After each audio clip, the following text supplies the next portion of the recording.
새벽 5시 45분. 라스베이거스 북서부의 한 주택가는 아직 잠에서 깨어나지 않은 시간이었습니다.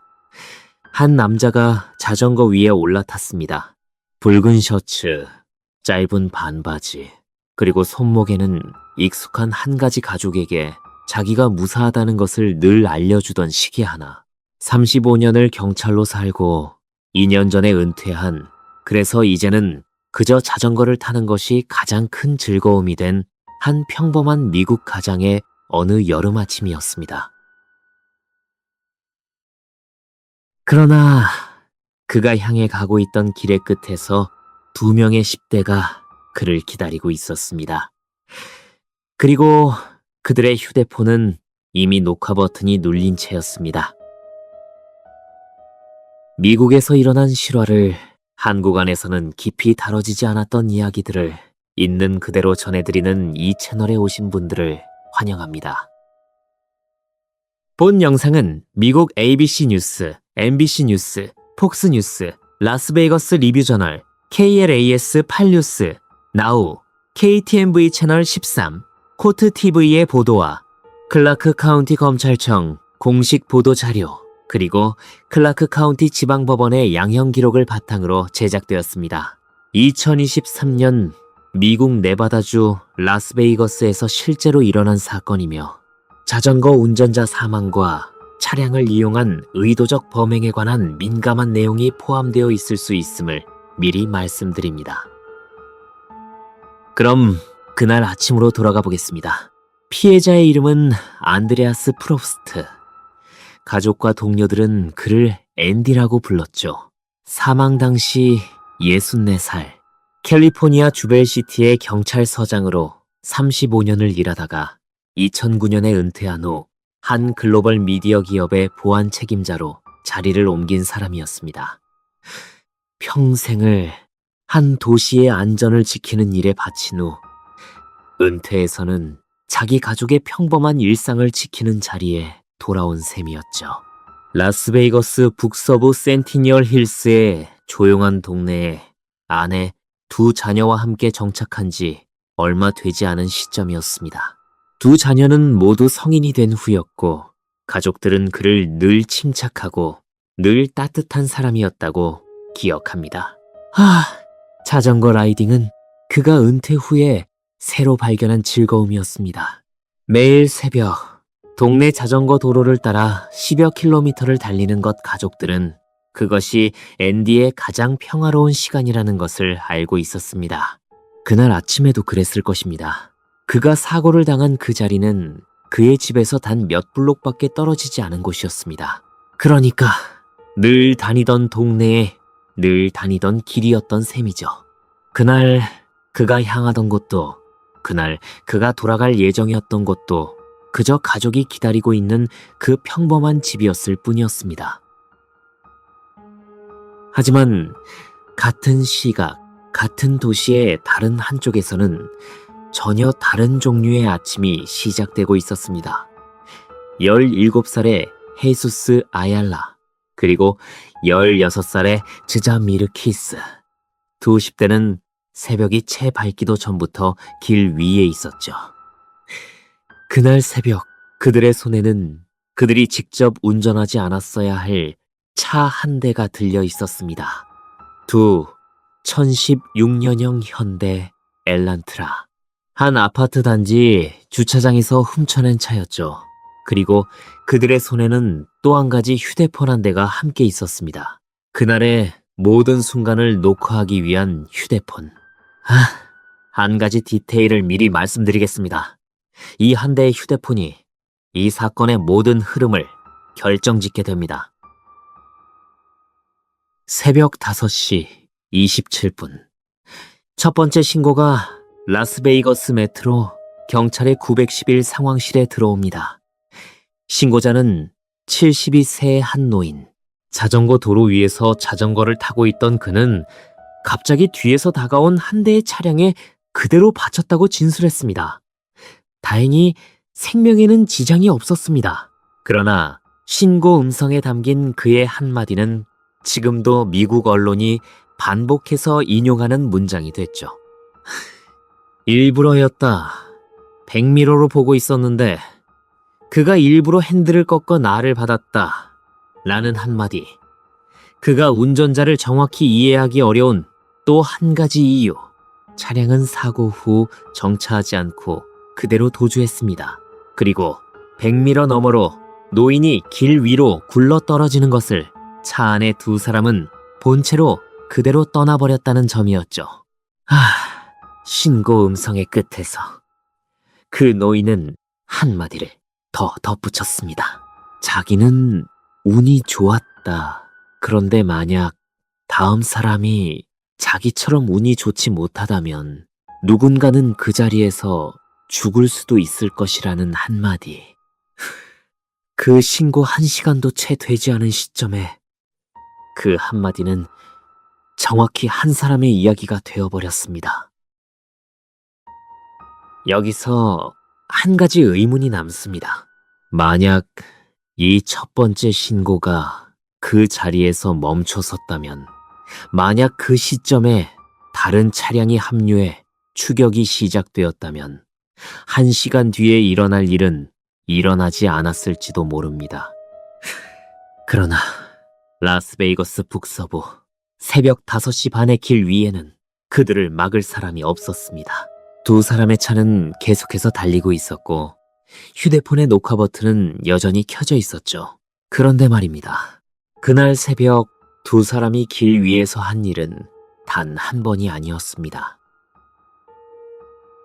수사 자료에 따르면 새벽 5시에서 6시 사이의 약 1시간 동안 두 사람은 라스베이거스 북서부 일대에서 차량 절도 4건 그리고 의도적 충돌 3건을 저지르고 있었습니다. 70이 새 노인을 받고 도주한 직후 그들은 또 다른 차 흰색 토요타 코롤라 한 대를 옆에서 일부러 들이받았습니다. 그 차의 운전자 역시 가벼운 부상을 입었지만 다행히 생명에는 이상이 없었죠. 한 사람을 받고 또 한 사람을 받고 또 다른 차를 골라 받는 동안 두 사람의 차 안에서는 끊임없이 웃음소리가 흘러나오고 있었습니다. 그리고 휴대폰의 화면 위에는 그 모든 장면이 차곡차곡 저장되고 있었죠.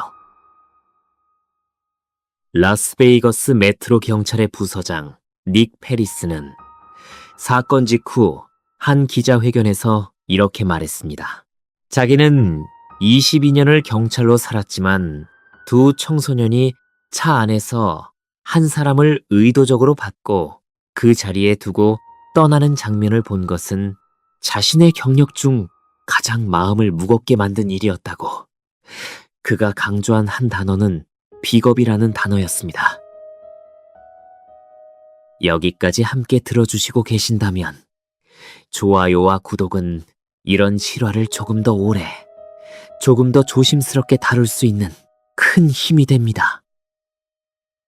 그럼 그 다음 1시간으로 넘어가 보겠습니다.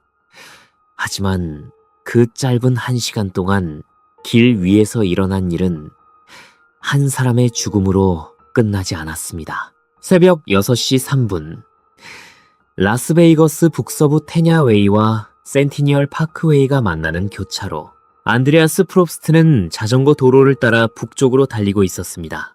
자전거 도로의 가장 오른쪽, 차도에서 가장 멀리 떨어진 안전한 위치였죠. 그리고 같은 도로 위에 두 사람이 탄 현대 엘란트라가 다가오고 있었습니다. 차량의 운전석에는 헤수스 아얄라, 조수석에서는 즈자미르키스가 휴대폰을 창밖으로 들고 있었죠. 이후 미국 검찰이 공개한 영상 속 두 사람의 음성에는 단 2마디가 반복적으로 들립니다. 준비됐어.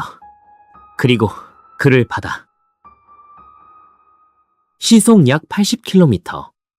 운전자는 차량의 핸들을 자전거 도로 쪽으로 꺾었습니다. 그리고 그 짧은 한순간 자전거 위에 있던 한 평범한 가장의 시간이 멈춰버렸습니다. 여기서 한 가지가 우리의 시야에서 잠시 빠집니다. 두 사람은 충돌 직후 차에서 내리지 않았습니다. 멈춰 서지도 않았습니다. 자전거 도로에 쓰러진 사람을 확인하지도 않은 채 다시 가속 페달을 밟고 그대로 그 자리를 떠나버렸죠. 그리고 그 차 안에서 두 사람의 웃음소리가 다시 한번 흘러나왔습니다.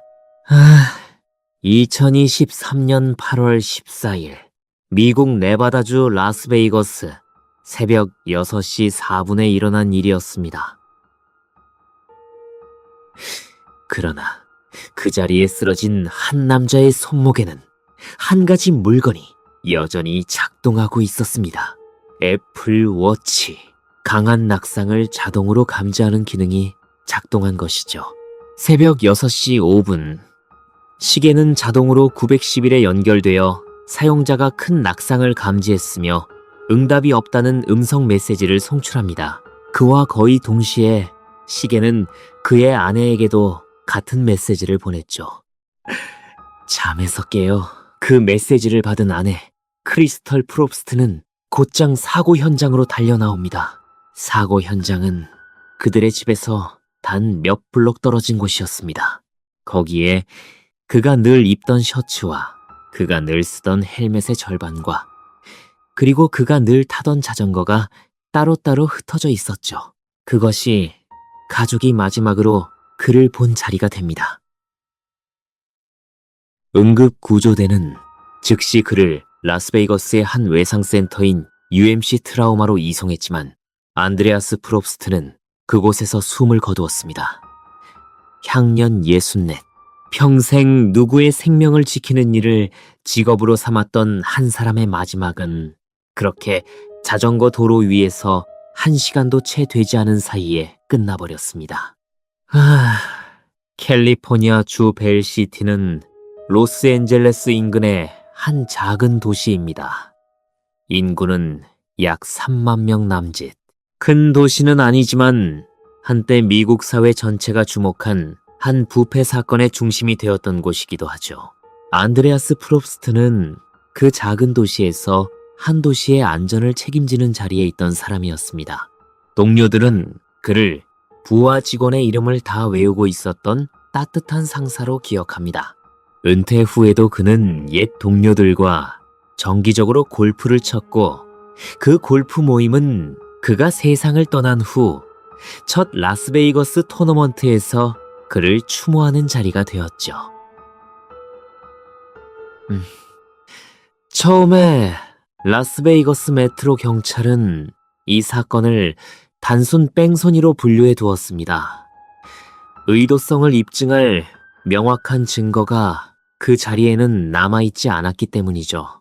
사고 현장에는 차량 일부 잔해와 자전거의 부서진 부분들, 그리고 길 위에 남은 짧은 타이어 자국 정도가 전부였습니다. 형사들은 처음에는 이것이 한 무책임한 운전자가 자전거를 발견하지 못한 채 일어난 사고일 가능성도 검토하고 있었죠. 그러나 수사팀조차 예상하지 못한 한 가지 사실이 곧 드러납니다. 사건 발생 약 2주가 지난 시점, 라스베이거스의 한 공립, 고등학교의 한 학생이 학교의 상주에 있던 클라크 카운티 학교 경찰관에게 자신의 휴대폰을 내밉니다. 그 화면 위에 떠있던 것은 한 자전거 운전자가 차량에 받쳐 도로 위로 굴러떨어지는 영상이었습니다.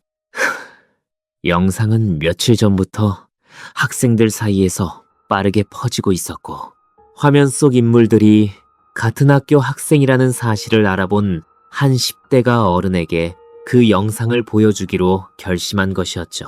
한 통의 신고가 한 사건의 방향을 통째로 바꾼다는 표현은 이 경우에 정확히 들어맞는 표현이었습니다. 미국에서는 일정 규모 이상의 공립학교에 상주 경찰관, 즉 학교 자원 경찰관이 배치되어 있는 경우가 많습니다. 학교 안에서 일어나는 사건을 일선에서 처리하는 사람들이죠. 그날 한 학생이 가져온 그 짧은 영상을 본 학교 경찰관은 그 자리에서 그 영상을 라스베이거스 메트로 경찰본부 강력계로 전달했죠. 그리고 영상 속 차량의 외형이 약 2주 전 자전거 도로에서 일어난 사망 뺑소니 사건의 미상 차량과 일치한다는 사실이 곧장 확인됩니다. 만약 그 학생이 그 휴대폰을 꺼내지 않았다면 이 사건은 영원히 단순 뺑소니로 분류된 채로 묻혔을지도 모릅니다. 그것이 이 사건의 첫 번째 분기점이었습니다. 그것은 여기서 잠시 멈추고 여쭤보고 싶습니다. 만약 여러분이 이 사건을 맡은 형사였다면 다음으로 어떤 점을 먼저 의심하셨을까요? 첫 번째 노인 신고 때 이미 도주 차량의 동선을 추적했어야 했을지, 아니면 그날 아침 도난된 4대의 차량 정보를 더 빠르게 통합했어야 했을지 댓글로 남겨주시면 이야기 흐름과 비교해보시는 재미가 있을 것입니다. 그럼 다시 그날의 수사 기록으로 돌아가 보겠습니다. 영상 속 두 사람의 목소리, 차량의 충돌 각도, 도난 차량의 이동 동선, 라스베이거스 메트로. 경찰은 이 세 가지를 교차 대조해 사건 발생 약 17일 만에 헤수스 아얄라의 신원을 특정합니다. 8월 31일 한 라스베이거스 주택가에서 도난 차량과 함께 그를 검거했죠. 그리고 약 3주 뒤 함께 차에 타고 있던 또 한 사람 즈자미르 키스 역시 검거됩니다. 여기서 한 가지 의문이 남습니다. 두 사람은 길 위에서 무차별로 사람을 받았다고 하기엔 너무나 침착했고 너무나 즐거워 보였다는 점이었습니다. 2023년 미국 폭스뉴스, 디지털과 KLAS8 뉴스, 나우의 보도에 따르면 이 두 사람의 차 안에서는 충돌 직전에 단 한 가지 단어가 반복되고 있었죠. 바다, 빵, 바다. 그리고 그날 두 사람이 노린 표적은 한 가지 공통점을 가지고 있었습니다. 모두 자전거 위의 노인이었거나 길 위에 혼자 있던 사람이라는 점. 즉, 가장 보호받지 못한 사람들, 길 위에서 가장 약한 사람들이었죠. 그런즉 전 경찰청 1호 프로파일러 권일용은 자신의 저서를 비롯한 여러 공개된 인터뷰에서 이런 형태의 범행을 분석한 바 있습니다. 한 사람이 다른 한 사람을 무작위로 표적화할 때 가장 흔히 선택되는 대상은 본인이 통제 가능하다고 판단한, 즉 반격할 수 없어 보이는 약자라는 것이죠. 그가 강조한 또 한 가지가 있습니다. 이런 형태의 범행에서 결정적인 단서는 종종 범인이 그 행동을 끝내고 난 뒤, 즉 범행 이후의 행동에서 드러난다는 점이었습니다. 그리고 이 사건의 두 사람은 사건이 끝난 직후 한 가지 일을 하고 있었죠. 그들은 그날 아침의 영상을 자신들의 사회관계망 서비스 계정에 올렸습니다. 죄책감을 느껴서가 아니라 자랑하기 위해서였죠. 그것이 이 사건을 일반적인 뺑소니 사건과 분리시키는 가장 중요한 한 가지 단서가 됩니다. 통상의 뺑소니 운전자는 사건 직후 자기 행동을 숨기려 합니다. 그러나 이 두 사람은 정반대였죠. 자기 행동을 더 많은 사람에게 보여주고 싶어 했습니다. 그것이 무엇을 의미하는지에 대해 미국 사회와 사법당국 모두 한참을 생각해야 했습니다. 그리고 체포된 직후 한마디가 이 사건의 양형 결정에 결정적인 영향을 미치게 됩니다. 라스베이거스 메트로 경찰의 신체 착용 카메라에 녹음된 그 한마디, 헤수스 아얄라가 한 경찰관에게 한 말. 미국 폭스뉴스 디지털과 KLAS의 보도에 따르면 그는 차분한 목소리로 이렇게 말했습니다. 그냥 뺑소니잖아. 손목 한번 맞고 끝날 일이야.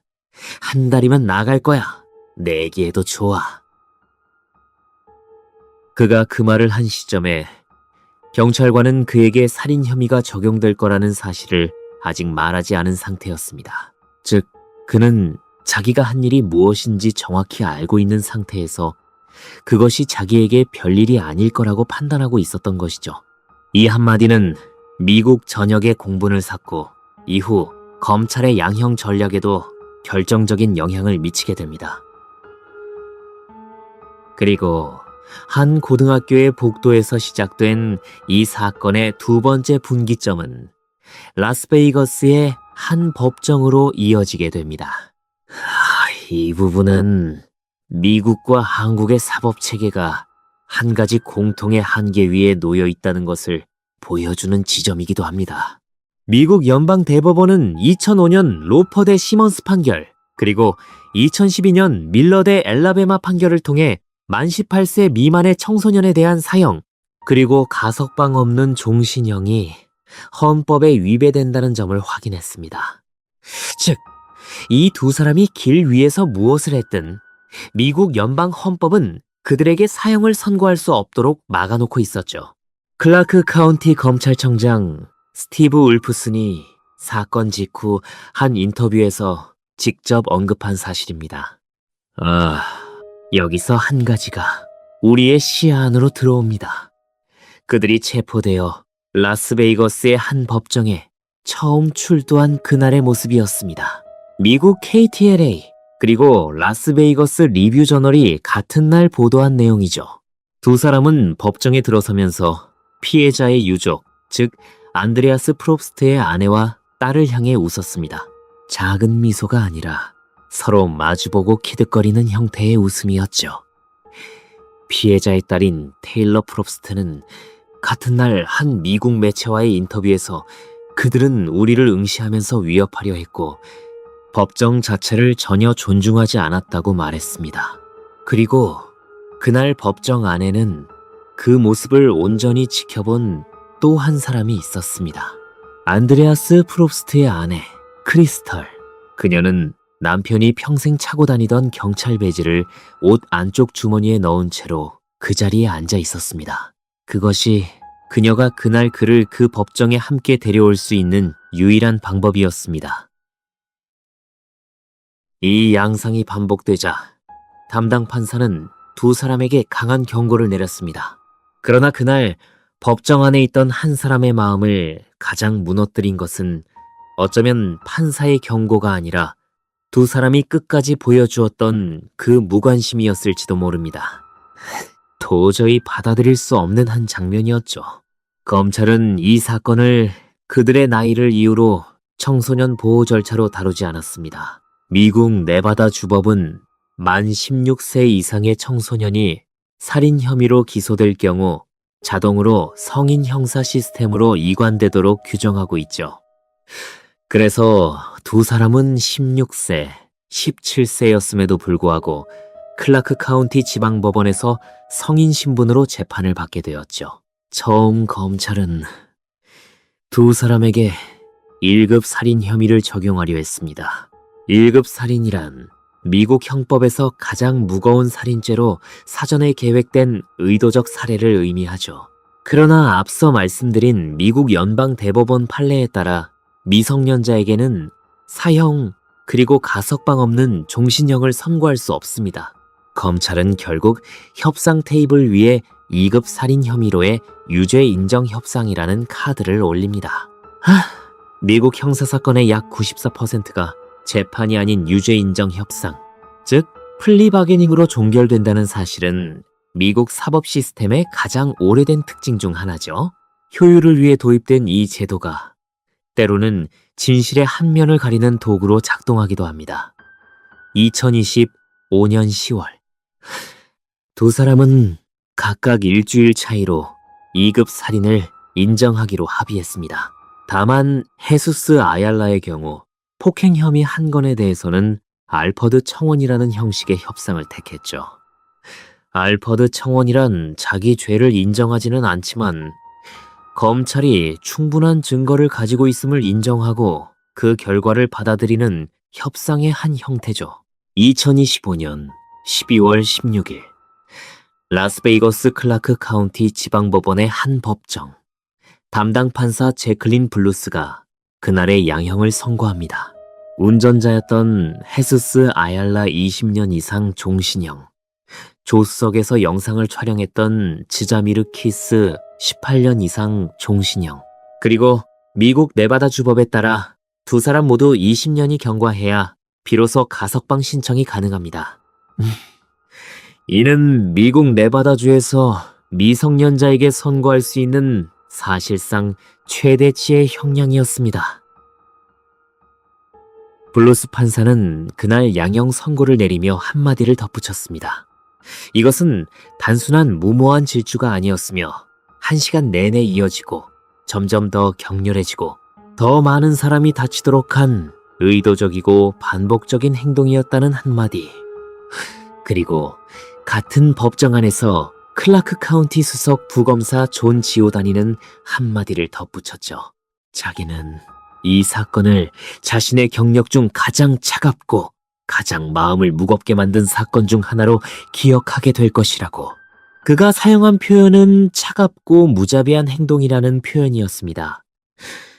어린 두 청소년이 한 노인의 자전거 뒤로 차를 댔을 때 그들의 마음 안에는 단 한 톨의 망설임도 없었다는 것이 이 사건 전체를 관통하는 한 가지 주제였죠. 이 양형을 두고 의견이 엇갈리고 있습니다.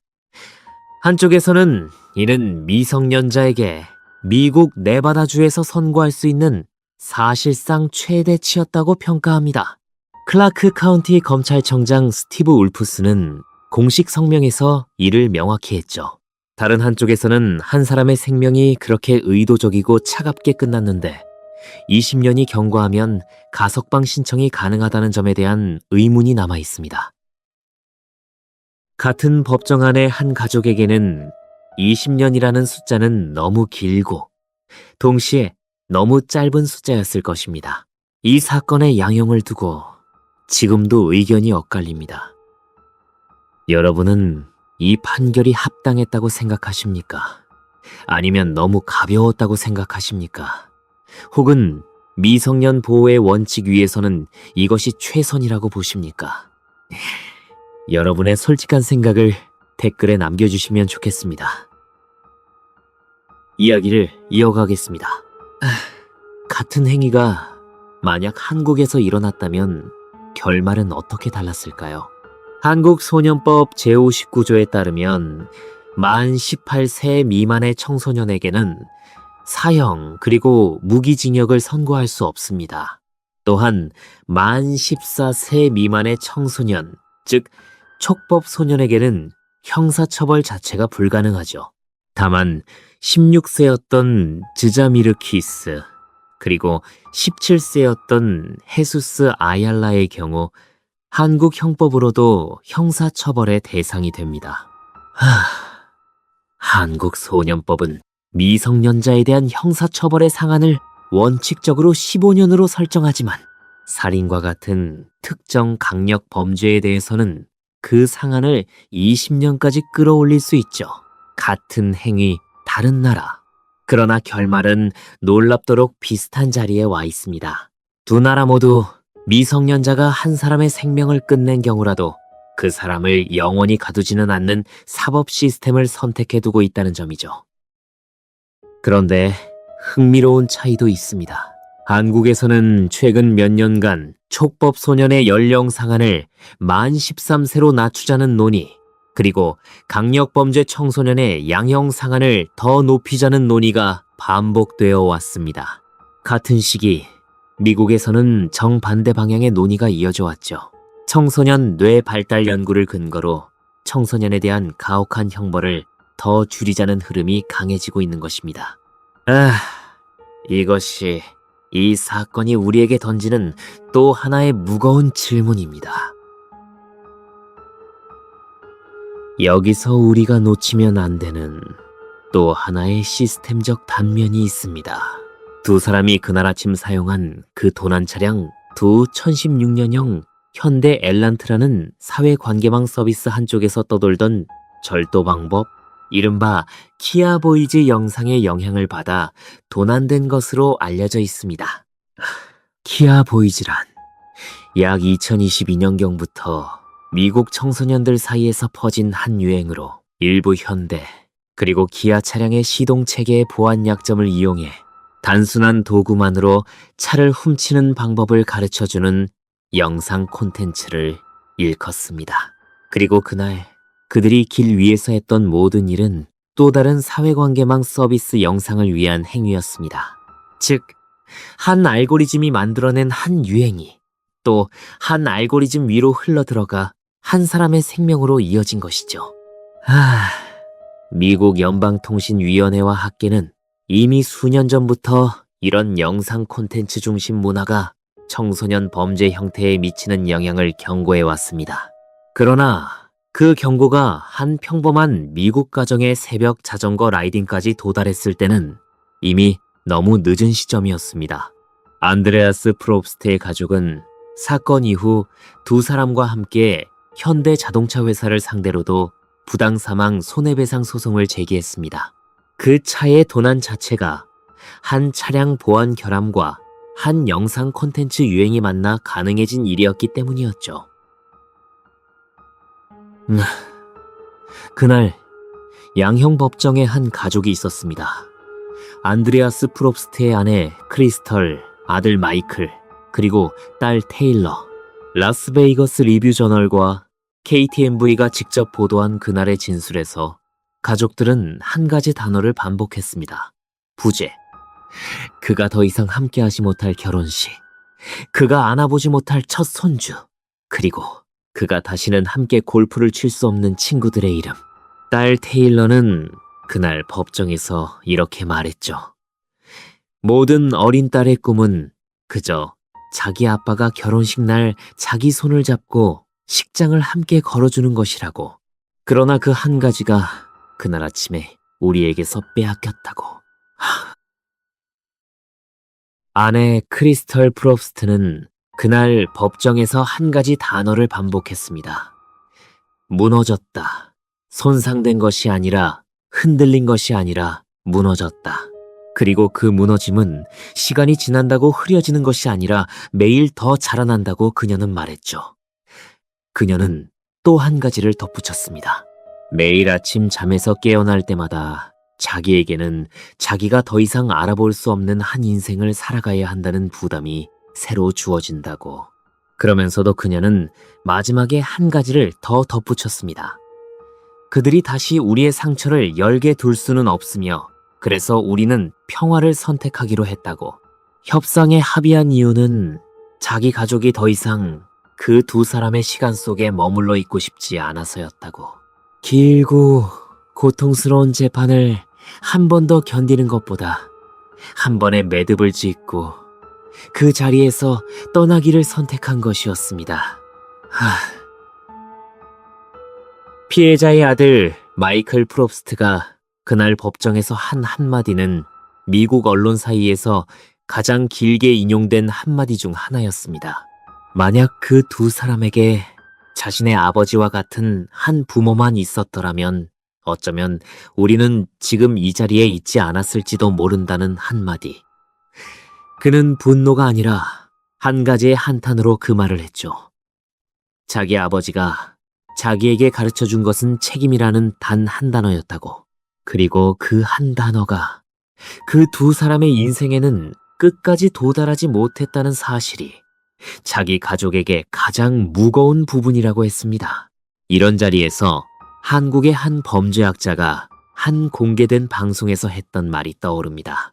표창원 범죄학자는 미성년 강력 범죄에 대한 양형을 논의하는 한 자리에서 양형의 무게는 한 사람을 영원히 가두기 위한 것이 아니라 한 사회가 그 사람의 행동을 어떻게 평가하는지를 보여주는 한 가지 신호라고 말한 바 있습니다. 그 신호는 가해자에게도 보내지지만 동시에 남겨진 한 가족에게도 보내지는 것이죠.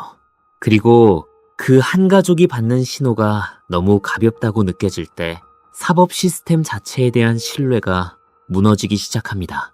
미국 사회가 지금 이 사건을 두고 던지고 있는 질문 역시 같은 자리에 와 있습니다.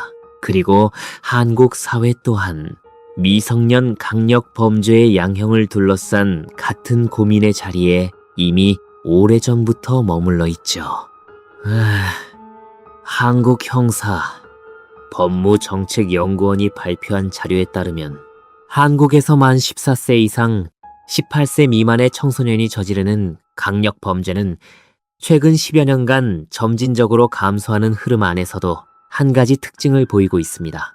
사회관계망 서비스를 매개로 한 충동적이고 집단적인 범행의 비율이 점차 늘어나고 있다는 점이죠. 한국과 미국 두 사회가 동시에 같은 종류의 한 질문 앞에 서 있는 셈입니다. 이 이야기를 들으시면서 혹시 여러분의 기억 속에 떠오르는 비슷한 미국 사건이 있으신가요? 한국에서는 깊이 보도되지 않았지만 미국 어딘가에서 조회수와 사회관계망 서비스를 위한 무차별 폭력으로 누군가의 평범한 새벽이 멈춰버린 사건들 댓글창에 남겨주시면 저희가 직접 찾아보고 미국 사법 시스템과 한국 사법 시스템의 거리를 비교해 다음 이야기로 정중하게 전해드리도록 하겠습니다. 마지막으로 한 가지를 다시 한번 짚고 가겠습니다. 그날 새벽 안드레아스 프롭스트의 손목에는 한 가지 물건이 있었습니다. 애플워치. 그가 매일 자전거를 탈 때마다 가족에게 자기가 무사하다는 것을 알려주던 시계 한 개. 그날 6시 5분 그 시계는 자동으로 911에 연결되었고 가족에게 마지막 메시지를 보냈습니다. 응답이 없습니다. 라는 한 줄. 평생 가족의 안전을 지키는 일을 했던 한 사람이 그날 아침 자기 가족에게 보낼 수 있었던 마지막 신호였습니다. 그리고 그가 사고를 당한 그 자리에는 지금 한 자전거가 놓여 있습니다. 흰색으로 칠해진 자전거 한 대. 미국에서는 자전거를 타다가 사고로 세상을 떠난 사람을 추모하는 의미로 사고 현장에 흰색 자전거를 세워두는 전통이 있죠. 라스베이거스의 자원봉사자들이 안드레아스 프롭스트를 위해 그 자전거를 그곳에 세웠습니다. 가족들은 지금도 그 자리를 찾아간다고 합니다. 그가 매일 새벽 다니던 그 길에, 그 자리를. 오늘 이야기가 여러분의 마음에 조금이라도 남았다면 좋아요와 구독, 그리고 알림 설정으로 함께 해주십시오. 다음 이야기에서 다시 찾아뵙겠습니다. 참고 자료는 영상 설명란에 정리되어 있습니다. 다음 이야기도 한국 안에서는 깊이 다뤄지지 않았던 미국의 실화입니다. 같은 인간의 비극이지만 다른 법, 다른 결말. 준비되셨다면 계속 들어주십시오.